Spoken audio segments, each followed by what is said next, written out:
I've just put the interrogation scene as cringy dialogue. There's a lot of cringy dialogue throughout this movie. Yeah. The dialogue is just... There's a few... Even the character of Logan Ash, not Nash, his whole character was just... What? I don't know if that's down to the actor not being bad, but just that's how the character should be. Everyone's least favourite line is "Time to die." That is just, even watching that again, I was like, I felt like I was recoiling from the TV. She goes, "Do you know what time it is?" And I was like, "Just don't say it." Oh, surely even she went, "I can't say this." Yeah, it's a lot like in Star Wars where it's like somehow Palpatine returned. Why? It's just up there with terrible dialogue. It's not as if it's like drawn from any source material or anything. They could have chose something else. I don't know. I actually didn't like the dialogue in most of the movie.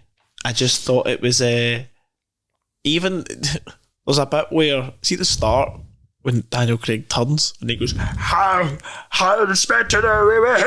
And I'm like, whoa, tone it down a bit. This is like overdone. Yeah, I don't know. There was a lot of that. I just really didn't like it. Well, that goes back to how it was all fraught with difficulties in the script.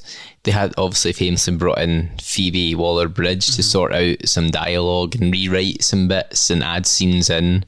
I see the problem there. And is it her style? A lot of people say that her style is so jarringly different from the actual script. James Bond script writers that were always have done every script that you're like, oh, that must be her scene, oh, that must be her line.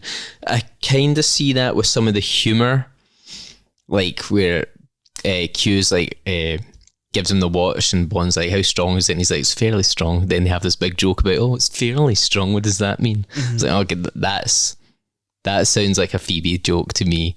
And there's some things that I'm like, okay, some dialogue's a bit silly, but I think she's a good writer, so I don't put the cringe dialogue down to her. I just put down the strange humour down to her. That like the strange as in we've not seen it before in a Bond film humour, but not the bad dialogue like "Time to Die" or "Die Blofeld," that kind of stuff. I don't see that being her.